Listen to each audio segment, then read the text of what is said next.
Excel PU college ಗುರುವಾಯಿನಕೆರೆ, ಕರ್ನಾಟಕದ number 1 PU college. Admissions open now. ಯುದ್ಧದ ಕಾರ್ಮೋಡ 7ನೇ ದಿನಕ್ಕೆ ಕಾಲಿಟ್ಟಿದೆ. 7ನೇ ದಿನಕ್ಕೆ ಕಾಲಿಟ್ಟಿರುವಂತಹ ಇರಾನ್ ವರ್ಸಸ್ ಇಸ್ರೇಲ್ ಮತ್ತು ಅಮೆರಿಕ ಯುದ್ಧ. ಇರಾನ್ ಮೇಲೆ ಯುಎಸ್ ಮತ್ತು ಇಸ್ರೇಲ್ನಿಂದ ನಿರಂತರ ದಾಳಿಯನ್ನು ಮಾಡಲಾಗ್ತಾ ಇದೆ. ಯುಎಸ್ ಇಸ್ರೇಲ್ ದೇಶದ ಮೇಲೆ ಇರಾನ್ನಿಂದಲೂ ಸಹ ಪ್ರತಿದಾಳಿಯನ್ನು ನಡೆಸಲಾಗ್ತಾ ಇದೆ.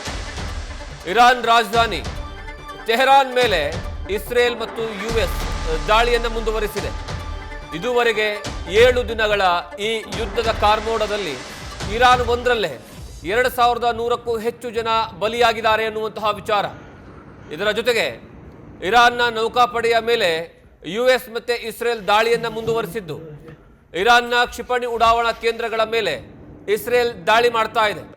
ಇಸ್ರೇಲ್ನ ದಾಳಿಯಲ್ಲಿ ಇರಾನ್ನ ಕ್ಷಿಪಣಿ ಉಡಾವಣೆ ಕೇಂದ್ರ ಧ್ವಂಸವಾಗಿದೆ. ನೀವು ನೋಡ್ತಾ ಇದ್ದೀರಾ ದೃಶ್ಯಾವಳಿಗಳಲ್ಲಿ. ಈ ಯುದ್ಧದ ಕಾರ್ಮೋಡ 7ನೇ ದಿನಕ್ಕೆ ಕಾಲಿಟ್ಟಿದೆ.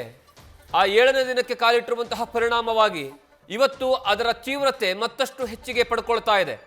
ಕಾರಣ ಏನು ಅಂದರೆ, ಈಗಾಗಲೇ ಒಂದು ಕಡೆಗೆ ಇರಾನ್ ಪ್ರತಿದಾಳಿಯನ್ನು ಮಾಡ್ತಾ ಇದ್ರೆ, ಅದಕ್ಕೆ ಇಸ್ರೇಲ್ ಮತ್ತು ಅಮೆರಿಕ ಸಹ ಅತಿ ಹೆಚ್ಚಿನ ಪ್ರಮಾಣದಲ್ಲಿ ಇವತ್ತು B2 ಮೂಲಕವಾಗಿ ಅಮೆರಿಕ ದಾಳಿ ಮಾಡಿದೆ ಅನ್ನುವಂತಹ ಚರ್ಚೆಗಳು ನಡೀತಾ ಇದೆ.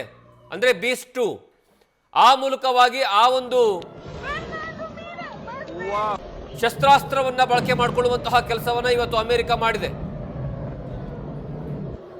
B2 ಬಾಂಬರ್ ಮೂಲಕವಾಗಿ ದಾಳಿಯನ್ನು ಮಾಡಿದೆ ಅನ್ನುವಂತಹ ವಿಚಾರ.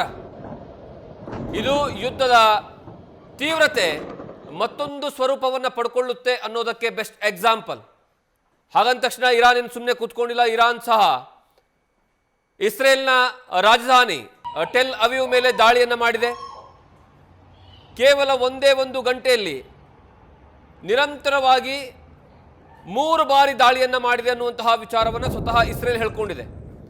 ಆ ಸಂದರ್ಭದಲ್ಲಿ ಏಕಕಾಲದಲ್ಲಿ 30 ಮಿಸೈಲ್ಸ್ಗಳನ್ನು ಬಿಡ್ತಾ ಇದೆ. ಅತಿ ಹೆಚ್ಚಿನ ಪ್ರಮಾಣದಲ್ಲಿ ಇಸ್ರೇಲ್ನ ರಾಜಧಾನಿ ಟೆಲ್ ಅವೀವ್ಗೆ ಹಾನಿ ಮಾಡುವಂತಹ ಕೆಲಸವನ್ನು ಮಾಡ್ತಾ ಇದೆ. ಅದಕ್ಕೆ ಪ್ರತಿಯಾಗಿ ಅಮೆರಿಕ ಮತ್ತು ಇಸ್ರೇಲ್ ಇರಾನ್ ಮೇಲೆ, ಇರಾನ್ನ ರಾಜಧಾನಿ ಮೇಲೆ ದಾಳಿಯನ್ನು, ತೆಹರಾನ್ ಮೇಲೆ ದಾಳಿಯನ್ನು ಮುಂದುವರಿಸ್ತಾ ಇದೆ.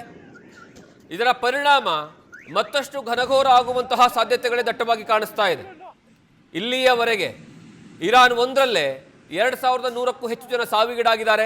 ಬರೋಬ್ಬರಿ 7ರಿಂದ 8,000 ಜನ ಗಂಭೀರವಾಗಿ ಗಾಯಗೊಂಡಿದ್ದಾರೆ.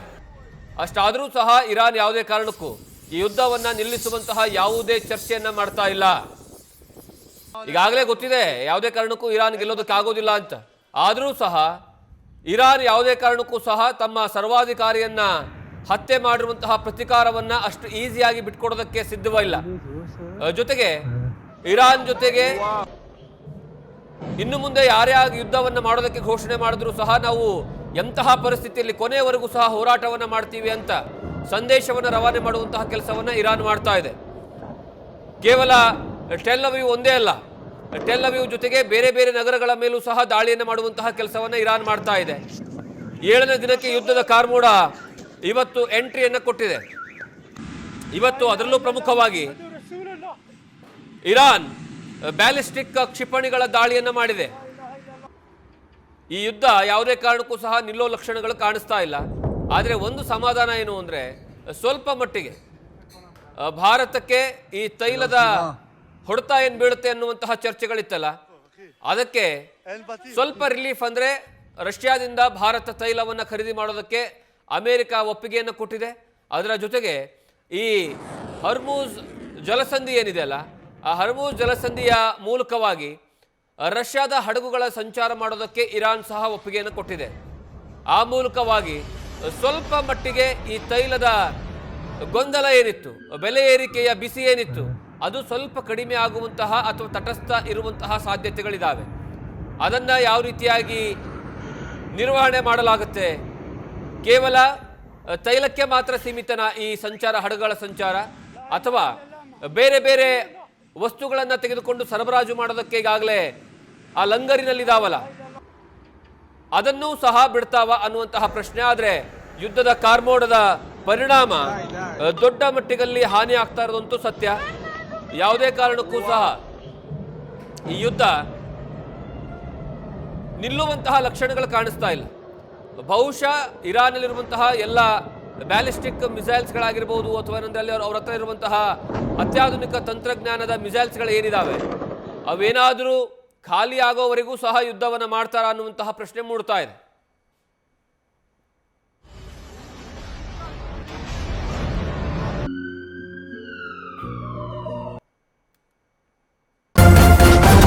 ನ್ಯೂಸ್ ಫಸ್ಟ್ ನಿರ್ಭೀತಿಯಿಂದ ನಿಮ್ಮ ಪರವಾಗಿ.